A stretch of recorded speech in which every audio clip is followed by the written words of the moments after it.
વિદ્યાર્થી મિત્રો, સૂચકાંકમાં વધારાનો એક મુદ્દો ક્વેશ્ચન નંબર 6, જીવન નિર્વાહ ખર્ચનો સૂચકાંક એટલે શું? તેની રચના વિધિ સમજાવો. તો જીવન નિર્વાહ ખર્ચનો સૂચકાંક એટલે શું?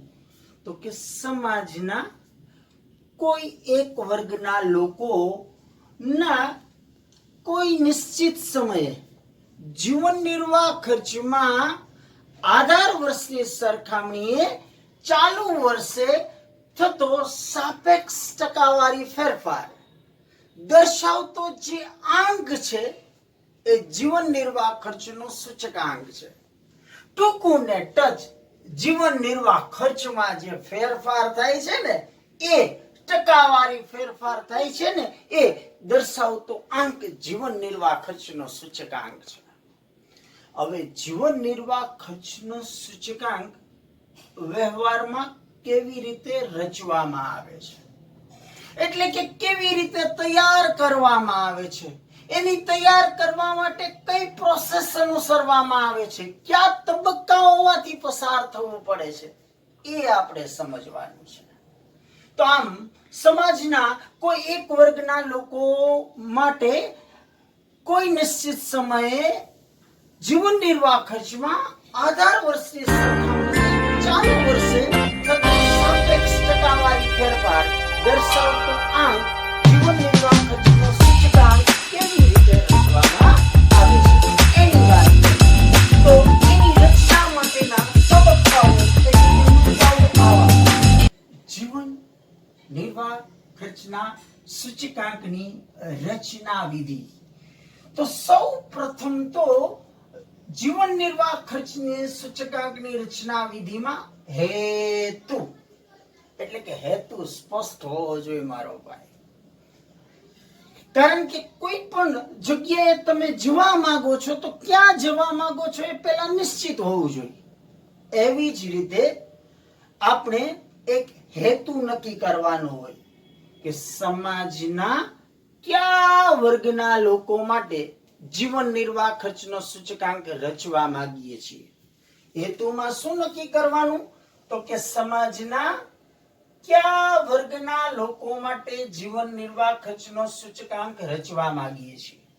કારણ કે સમાજના જુદા જુદા વર્ગની આવશ્યક ચીજ વસ્તુઓ અને જરૂરિયાતની વસ્તુઓ અલગ અલગ હોય છે અને ચીજ વસ્તુના ભાવોના ફેરફારોની અસર પણ તેમના જીવન નિર્વાહ પર અલગ અલગ કરતી હોય છે.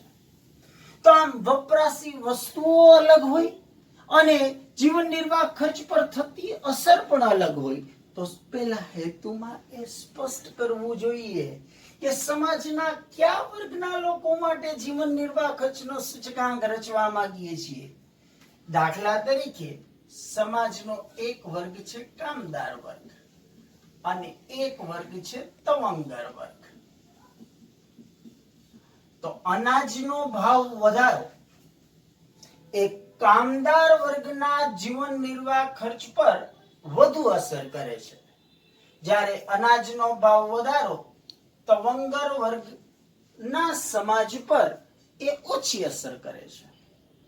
એટલે જ કહું છું મિત્રો કે જીવન નિર્વાહ ખર્ચનો સૂચકાંક રચવા માંગીએ છીએ ને તો પહેલા એ સ્પષ્ટ કરવું જોઈએ કે સમાજના કયા વર્ગના લોકો માટે જીવન નિર્વાહ ખર્ચનો સૂચકાંક રચવા માંગીએ છીએ.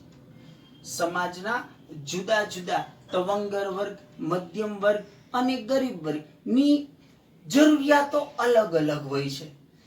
આવશ્યક ચીજ વસ્તુના ભાવોના ફેરફારોની અસર પણ એમના જીવન નિર્વાહ પર વધુ ઓછા પ્રમાણમાં કરતી હોય છે. એટલે સૌ પ્રથમ જીવન નિર્વાહ ખર્ચનો સૂચકાંક રચવા માટે એ નક્કી કરવું પડે કે સમાજના કયા વર્ગ માટે આપણે એ રચના કરવા માંગીએ છીએ. કારણ કે સમાજના જુદા જુદા વર્ગ માટે જુદો જુદો જીવન નિર્વાહ ખર્ચનો સૂચકાંક રચવો પડે છે. યસ, તો આપણે પેલા મુદ્દામાં એ નક્કી કરી લીધું, હેતુમાં સ્પષ્ટ કરી દીધું કે આપણે કોઈ ચોક્કસ આ પ્રકારના વર્ગ માટે જીવન નિર્વાહ ખર્ચનો સૂચકાંક રચવા માંગીએ છીએ. એ નક્કી થઈ ગયા પછી કૌટુંબિક અંદાજપત્ર તપાસ કરવામાં આવે. કૌટુંબિક અંદાજપત્ર તપાસ એટલે આપણે જે નક્કી કર્યું છે કે સમાજના આ પ્રકારના વર્ગનો જીવન નિર્વાહ ખર્ચનો સૂચકાંક રચવા માંગીએ છીએ, તે વર્ગના લોકોમાંથી યાદચ્છિક રીતે અમુક કુટુંબ પસંદ કરવામાં આવે છે. જે સમાજના જે વર્ગ માટે આપણે જીવન નિર્વાહ ખર્ચનો સૂચકાંક રચવા માંગતા હોય, એ વર્ગના લોકોમાંથી યાદચ્છિક રીતે રેન્ડમલી અમુક કુટુંબ પસંદ કરવામાં આવે છે. એ પસંદ થયેલા કુટુંબ પાસેથી માહિતી મેળવવાની હોય. કયા પ્રકારની માહિતી મેળવવાની હોય? તો કે જે જીવન નિર્વાહ ખર્ચને અસર કરતી હોય એ પ્રકારની માહિતી મેળવવાની હોય. નિદર્શમાં પસંદ થયેલા કુટુંબ જુદી જુદી કઈ વસ્તુનો વપરાશ કરે છે? જુદી જુદી કઈ વસ્તુનો વપરાશ કરે છે? કઈ વસ્તુનો વપરાશ કરે છે અને એ વસ્તુ કેટલા પ્રમાણમાં વપરાશ કરે છે, અને એ વસ્તુનો છૂટક ભાવ શું છે, એમની પાછળ થતું કુલ ખર્ચ કેટલું છે, એ કયા સ્થળેથી ખરીદી કરે છે, આમ વગેરે નિદર્શમાં પસંદ થયેલા કુટુંબ પાસેથી માહિતી મેળવવામાં આવે છે. એ પ્રાપ્ત કરેલી માહિતી જે હોય, એ નિદર્શમાં પસંદ થયેલા કુટુંબ પાસેથી જે પ્રાપ્ત કરેલી માહિતી હોય એને જુદા જુદા 5 સમૂહમાં વિભાજન કરવામાં આવે છે. એટલે કે 5 સમૂહમાં એમની ગોઠવણી કરવામાં આવે છે. કારણ કે આપણે પસંદ થયેલા નિદર્શ કુટુંબો પાસેથી માહિતી મેળવી કે કઈ વસ્તુનો વપરાશ કરો છો, કેટલા પ્રમાણમાં કરો છો, એમની પાછળનું ખર્ચ શું છે, એ પ્રાપ્ત કરેલી માહિતીને આપણે ગોઠવણી કરવાની હોય. ગોઠવણી કરવાની જુદા જુદા 5 સમૂહમાં. એમાં એક સમૂહ છે ખોરાકી વસ્તુનો સમૂહ, બીજો સમૂહ છે કાપડ, ત્રીજો સમૂહ છે વીજળી બળતણ, ચોથો સમૂહ છે મકાન ભાડું, અને પાંચમું પરચુરણ. તો આપણે આ પ્રાપ્ત કરેલી માહિતીને જુદા જુદા 5 સમૂહમાં ગોઠવવામાં આવે છે. હવે જુદા જુદા સમૂહમાં આપણે વસ્તુ ગોઠવશું કે ભાઈ કઈ કઈ વસ્તુ વપરાશ કરે છે, તો કે ફલાણી ઢીકણી પૂછડી, તો કે એ વસ્તુ કયા સમૂહમાં આવે છે એ સમૂહમાં ગોઠવીએ. એટલે વસ્તુનું સમૂહમાં મહત્વ કેટલું છે અને એ સમૂહનું કુલ ખર્ચમાં કેટલું મહત્વ છે એ જાણી શકાય છે. તો આમ કૌટુંબિક અંદાજપત્ર તપાસની અંદર નક્કી કરેલા સમાજના વર્ગ માટેની માહિતી મેળવવાની અને એ માહિતીની જુદા જુદા 5 સમૂહમાં ગોઠવણી કરવાની. એટલે આમ એમનું બજેટ તપાસવામાં આવે છે, એટલે એને કૌટુંબિક અંદાજપત્ર તપાસ કહેવામાં આવે છે. યસ, ત્યાર પછી હવે આપણે પ્રાપ્ત કરી લીધી માહિતી. શું માહિતી પ્રાપ્ત કરી? તો કે આપણે જે સમાજના વર્ગ માટે જીવન નિર્વાહ ખર્ચનો સૂચકાંક રચવા માંગતા હતા ને, એ સમાજના વર્ગ પાસેથી માહિતી મેળવી. એ સમાજના વર્ગ પાસેથી માહિતી મેળવીને હવે જવાનું શું કરવા? તો કે વસ્તુઓની ભાવ પ્રાપ્તિ કરવાની. એટલે ત્રીજો મુદ્દો રચવા માટે વસ્તુનો ભાવ પ્રાપ્તિ. સમાજના જે વર્ગના લોકો માટે આપણે જીવન નિર્વાહ ખર્ચનો સૂચકાંક રચવા માંગીએ છીએ, સમાજના તે વર્ગના લોકો જે વિસ્તારમાં રહે છે તે વિસ્તારમાંથી વસ્તુની ભાવ પ્રાપ્તિ કરવાની. પણ ક્યાં ભાવ મેળવવાના? તો કે છૂટક ભાવ મેળવવાના. એટલે એક માર્કનો સવાલ એવો પૂછાઈ શકે કે જીવન નિર્વાહ ખર્ચના સૂચકાંકમાં કયા ભાવો ધ્યાનમાં લેવામાં આવે છે? તો એનો જવાબ એવો આપી શકાય કે છૂટક ભાવ ધ્યાનમાં લેવામાં આવે છે. પણ એ છૂટક ભાવ મેળવવાના, પણ એ પણ ક્યાંથી મેળવવાના? તો કે પ્રમાણિત દુકાનેથી, સરકાર માન્ય એવી પ્રમાણિત દુકાનેથી છૂટક ભાવ મેળવવામાં આવે છે. હવે એક ભાવ પ્રાપ્ત કર્યા તો આ ક્યાંથી મેળવા? તો કે સમાજના જે વર્ગ માટે આપણે જીવન નિર્વાહ ખર્ચનો સૂચકાંક રચવા માંગતા હતા એ વર્ગના લોકો જે વિસ્તારમાં રહે છે એ વિસ્તારની કોઈ પ્રમાણિત સરકાર માન્ય દુકાનેથી ભાવ મેળવા. તો પહેલા તો ભાવ મેળવાતા, પણ એ ભાવ આપણે તો કુટુંબને પૂછ્યા હતા, પણ હવે આપણે મેળવવા જવાના હતા.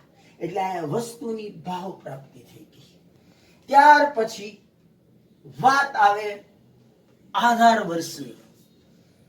આધાર વર્ષ તરીકે કેવું વર્ષ લેવામાં આવે છે એ આપણે શીખી ગયા છીએ. સામાન્ય વર્ષ લેવામાં આવે છે. સામાન્ય વર્ષ એટલે તો કે એવું વર્ષ કે જે કુદરતી કે માનવ સર્જિત અંધાધુંધી થી મુક્ત હોય એ પ્રકારનું વર્ષ. આધાર વર્ષ તરીકે કોરોનાગ્રસ્ત વર્ષને ન લઈ શકાય, કારણ કે ત્યારે અર્થતંત્ર ઉપર ઊંચી નીચી વધુ ઓછી ઉથલપાથલ થયેલી હોય. એમ કોઈ અરાજકતા સર્જાણી હોય, અમેરિકામાં જે સર્જાય છે એવી કોઈ અરાજકતા સર્જાણી હોય, એવા વર્ષને પણ આધાર વર્ષ તરીકે ન લઈ શકાય. એટલે આધાર વર્ષ તરીકે જે પસંદ કરવામાં આવે એ આધાર વર્ષ એ સામાન્ય વર્ષ હોવું જોઈએ. સામાન્ય પ્રકારના વર્ષને આધાર વર્ષ તરીકે પસંદ કરી એ આધાર વર્ષના ભાવને આધાર તરીકે લઈ ટકાવારી ભાવ સાપેક્ષ મેળવવામાં આવે છે. ટકાવારી ભાવ સાપેક્ષ એટલે કે I બરાબર P1 છેદમાં P0 ગુણ્યા 100, એટલે કે ચાલુ વર્ષની ચલની કિંમત છેદમાં આધાર વર્ષની ચલની કિંમત ગુણ્યા 100. હવે આ પ્રત્યેક વસ્તુ માટે આપણે ભાવ સાપેક્ષ મેળવો. શેના માટે મેળવો? તો કે પ્રત્યેક વસ્તુ માટે ભાવ સાપેક્ષ મેળવો. હવે પ્રત્યેક વસ્તુ માટે તો ભાવ સાપેક્ષ મળી ગયો, પણ એ દરેક વસ્તુનો અલગ અલગ ભાવ સાપેક્ષ મેળવ્યો છે. તો હવે શું કરવું પડે? તો કે ભાઈ કોઈ સામાન્ય ભાવ સાપેક્ષ મેળવવો પડે. સામાન્ય એટલે કે સરેરાશ ફેરફાર માપવો પડે. તો સરેરાશની પસંદગી કરવાની વાત આવે. એટલે વાત મુદ્દો 5મો, સરેરાશ. તો કે પ્રત્યેક વસ્તુના ભાવ પરથી કોઈ સામાન્ય સૂચકાંક મેળવવા માટે, એટલે કે સરેરાશ ટકાવારી ફેરફાર જાણવા માટે સરેરાશની પસંદગી કરવાની હોય. સૈદ્ધાંતિક દ્રષ્ટિએ ગુણોત્તર મધ્યક એ આદર્શ સરેરાશ છે. ગુણોત્તર મધ્યક એ આદર્શ સરેરાશ છે, કારણ કે જ્યાં ટકાવારી વધારો ઘટાડો થતો હોય ને ત્યાં શ્રેષ્ઠ સરેરાશ એ ગુણોત્તર મધ્યક છે. એટલે આદર્શ સરેરાશ સૈદ્ધાંતિક દ્રષ્ટિએ એ ગુણોત્તર મધ્યક, પણ તેમની ગણતરી અઘરી અટપટી હોય તેથી વ્યવહારમાં વધુ પ્રમાણમાં ઉપયોગ થાય છે એ પ્રચલિત સરેરાશ એટલે ભારિત સરેરાશ. 1 માર્ક્સના સવાલમાં અવારનવાર પૂછાય કે સૂચકાંકની રચના માટે આદર્શ સરેરાશ કઈ છે? તો આદર્શ સરેરાશ ગુણોત્તર મધ્યક. પ્રચલિત કઈ છે? તો પ્રચલિત સરેરાશ એ ભારિત મધ્યક. ખાસ ધ્યાન રાખજો મિત્રો, આમાં ભૂલ ન થાય. સૈદ્ધાંતિક દ્રષ્ટિએ આદર્શ સરેરાશ સૂચકાંકની રચના માટે ગુણોત્તર મધ્યક છે, પણ વધુ પ્રમાણમાં જેનો ઉપયોગ થાય છે એ પ્રચલિત એ ભારિત સરેરાશ છે. તો ભારિત સરેરાશની વાત આવી તો હવે મુદ્દો આવ્યો છઠ્ઠો, ભાર. ભાર એટલે વસ્તુના મહત્વના પ્રમાણમાં આપવામાં આવતો અગત્યતાનો આંક, એને કહેવાય ભાર. મહત્વનો આંક, અગત્યતાનો આંક. મિત્રો, પ્રત્યેક વસ્તુનું મહત્વ સરખું ના હોય. એમ પ્રત્યેક વસ્તુનું સમૂહમાં મહત્વ સરખું ન હોય અને પ્રત્યેક સમૂહનું કુલ ખર્ચમાં મહત્વ સરખું ન હોય. એટલે એમના મહત્વના પ્રમાણમાં જે અગત્યતાનો આંક આપવામાં આવે એને ભાર કહેવામાં આવે છે. તો એ ભાર જે છે એ બે પ્રકારના છે. ક્યાં બે પ્રકારનો? તો કે એક ગર્ભિત ભાર અને એક સ્પષ્ટ ભાર. તો આપણને એમ પૂછી શકે ભાર એટલે શું? તો વસ્તુના મહત્વના પ્રમાણમાં આપવામાં આવતો અગત્યતાનો આંક એને કહેવાય ભાર. પછી એમ પણ પૂછી શકે ભારના પ્રકાર કેટલા છે, ક્યાં ક્યાં? ભારના બે પ્રકાર છે, ગર્ભિત ભાર અને સ્પષ્ટ ભાર. તો ગર્ભિત ભાર, તો કે ગર્ભિત ભારની સમજમાં શું કહી શકીએ? તો કે ભાર આપવાની આ પરોક્ષ રીત છે. કેવી રીત છે? પરોક્ષ રીત છે. શું કામ પરોક્ષ રીત? કારણ કે એ સંખ્યામાં નથી દર્શાવી શકાતું, પરંતુ વસ્તુની જેટલી જાત પસંદ કરવામાં આવે, વસ્તુની જેટલી જાત પસંદ કરવામાં આવે એ એનો ભાર ગણવામાં આવે છે. એટલે આમ સ્પષ્ટ સંખ્યામાં દર્શાવી શકાતો નથી. એટલે ગર્ભિત ભાર માટે આટલું કહી શકીએ, ભાર આપવાની પરોક્ષ રીત છે. વસ્તુની જેટલી જાત પસંદ કરવામાં આવે તે તેનો ભાર કહેવામાં આવે છે અને તેને સ્પષ્ટ સંખ્યામાં દર્શાવી શકાતો નથી. પછી સ્પષ્ટ ભાર. તો આ ભાર આપવાની ગર્ભિત ભાર ઈ પરોક્ષ રીત હતી. તો આ પ્રત્યક્ષ રીત છે. પ્રત્યક્ષ રીત શું કામ? તો કે મહત્વના પ્રમાણમાં એમાં અગત્યતાનો આંક આપવામાં આવે છે, એટલે કે સ્પષ્ટ સંખ્યામાં દર્શાવી શકાય છે. તો એ સ્પષ્ટ ભાર છે જે સંખ્યામાં દર્શાવી શકાય. હા, સ્પષ્ટ ભાર કેવી રીતે નક્કી કરવું? તો કે ભાઈ વસ્તુનું વપરાશનું પ્રમાણ કેટલું છે, એનું વેચાણ કેટલું થાય છે, એનું ઉત્પાદન કેટલું થાય છે, એમની પાછળનું ખર્ચ શું છે, એના આધારે સ્પષ્ટ ભાર નક્કી થાય. તો સ્પષ્ટ ભાર આપવા માટેની પાછી બે રીત છે. સ્પષ્ટ ભાર બે રીતે આપી શકાય, એક કુલ ખર્ચની રીત અને એક કૌટુંબિક અંદાજપત્રની રીત. તો એમાં પહેલા વાત કરીએ આપણે કુલ ખર્ચની રીતની. તો કુલ ખર્ચની રીતની અંદર વપરાશના જથ્થાને ધ્યાનમાં લેવામાં આવે છે. વપરાશનો જથ્થો ધ્યાનમાં લઈ અને ચાલુ વર્ષ અને આધાર વર્ષ માટે પ્રત્યેક વસ્તુનો ખર્ચ ગણવામાં આવે છે. એટલે કે એકમ દીઠ ભાવ ગુણ્યા જથ્થો એટલે આપણને મળે ખર્ચ. એમ પ્રત્યેક વસ્તુનો ખર્ચ મેળવ્યા બાદ ચાલુ વર્ષ નું કુલ ખર્ચ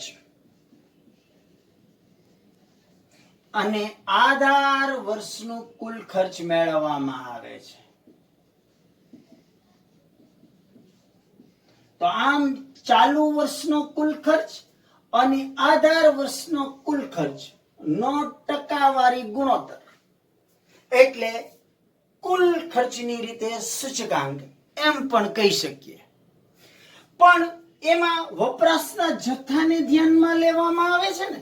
પણ વપરાશનો જથ્થો કયો ધ્યાનમાં લેવાનો? આધાર વર્ષનો કે ચાલુ વર્ષનો?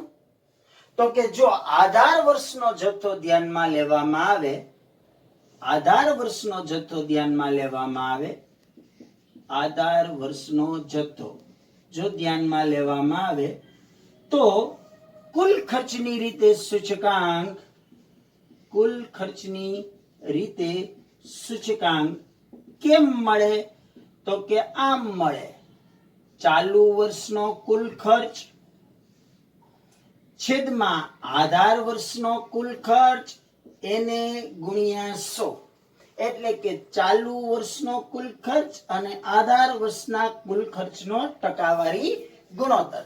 પણ જો ચાલુ વર્ષના જથ્થાને ધ્યાનમાં લેવામાં આવે તો કુલ ખર્ચની રીતે સૂચકાંક બરાબર કયો જથ્થો ધ્યાનમાં લેવાનો? ચાલુ વર્ષનો, એટલે કે Q1 છેદમાં સિગ્મા P0 Q1 ગુણ્યા 100.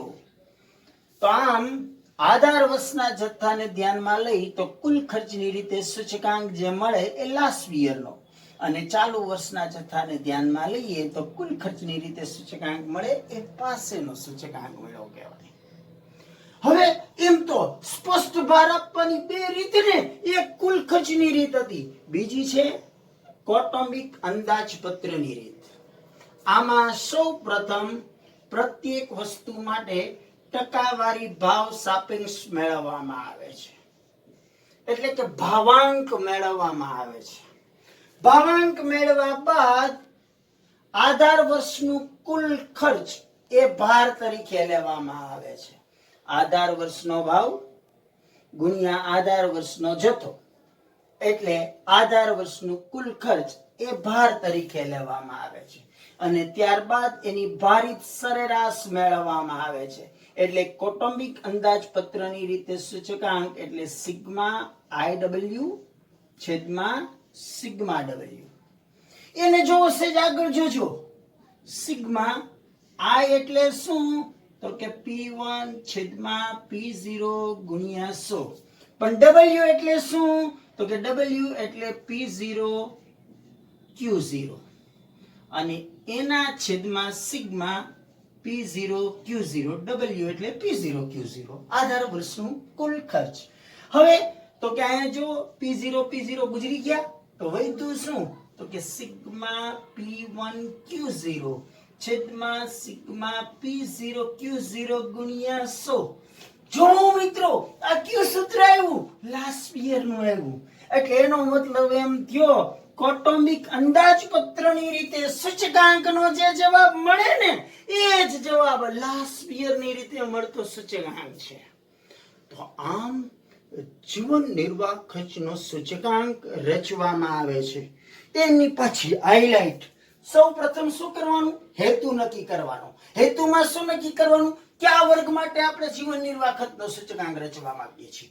પછી જે વર્ગના લોકો માટે જીવન નિર્વાહ ખર્ચનો સૂચકાંક રચવા માંગીએ છીએ એનું બજેટ તૈયાર કરવાનું, કૌટુંબિક બજેટ તપાસ કરવાની, એટલે કઈ વસ્તુ વાપરે છે, કેટલા જથ્થામાં વાપરે છે, એની પાછળનું ખર્ચ કેટલું છે એ માહિતી મેળવવાની. એ માહિતી મેળવ્યા બાદ એ માહિતીને જુદા જુદા સમૂહમાં ગોઠવવાની. ગોઠવવાથી શું થાય? પ્રત્યેક વસ્તુનું મહત્વ કેટલું છે અને સમૂહમાં એમનું કુલ ખર્ચનું સમૂહનું કુલ ખર્ચમાં મહત્વ કેટલું છે. ત્યારબાદ વસ્તુની ભાવ પ્રાપ્તિ કરવાની. ક્યાં ભાવ મેળવવાના? છૂટક ભાવ. ક્યાંથી મેળવવાના? પ્રમાણિત એવી સરકાર માન્ય દુકાનેથી. ભાવ મળે પછી શું કરવાનું? આધાર વર્ષ નક્કી કરવાનું. આધાર વર્ષ કેવું હોવું જોઈએ? સામાન્ય હોવું જોઈએ. એ સામાન્ય વર્ષ નક્કી કર્યા પછી શું કરવાનું? ટકાવારી ભાવ સાપેક્ષ મેળવવાનો. ટકાવારી ભાવ સાપેક્ષ કેમ મળે? I બરાબર P1 છેદમાં P0 ગુણ્યા 100. સરેરાશ. સામાન્ય સૂચકાંક મેળવવા માટે સરેરાશની જરૂર રહી. આદર્શ સરેરાશ ગુણોત્તર મધ્યક અને પ્રચલિત સરેરાશ ભારિત મધ્યક છે. ભાર એટલે વસ્તુના મહત્વના પ્રમાણમાં આપવામાં આવતો અગત્યતાનો આંક. ભારના બે પ્રકાર, ગર્ભિત ભાર, સ્પષ્ટ ભાર. સ્પષ્ટ ભાર આપવાની બે રીત, કુલ ખર્ચની રીત અને કૌટુંબિક અંદાજપત્રની રીત. મિત્રો, આમ જીવન નિર્વાહ ખર્ચનો સૂચકાંક રચાઈ ગયો. એટલે કે સમાજના કોઈ વર્ગના લોકોના કોઈ નિશ્ચિત સમયે જીવન નિર્વાહ ખર્ચમાં આધાર વર્ષની સરખામણીએ ચાલુ વર્ષે થતો ટકાવારી ફેરફાર દર્શાવતો આંક. એટલે આમ સાપેક્ષ ટકાવારી ફેરફાર દર્શાવતો આંક એ જીવન નિર્વાહ ખર્ચનો સૂચકાંક છે. તો હવે જીવન નિર્વાહ ખર્ચના સૂચકાંકમાં શું મહત્વ છે, શું એના લાભ અને શું ગેરલાભ છે એની પછી ચર્ચા કરવાની થાય. અને જીવન નિર્વાહ ખર્ચના સૂચકાંક મેળવવા માટેના દાખલાઓ પણ ગણવાના થાય. ઓકે મિત્રો, આટલું બહુ સરસ રીતે સમજી ગયા હશો એવી અપેક્ષા છે. આવજો, બાય બાય, જય શ્રી કૃષ્ણ.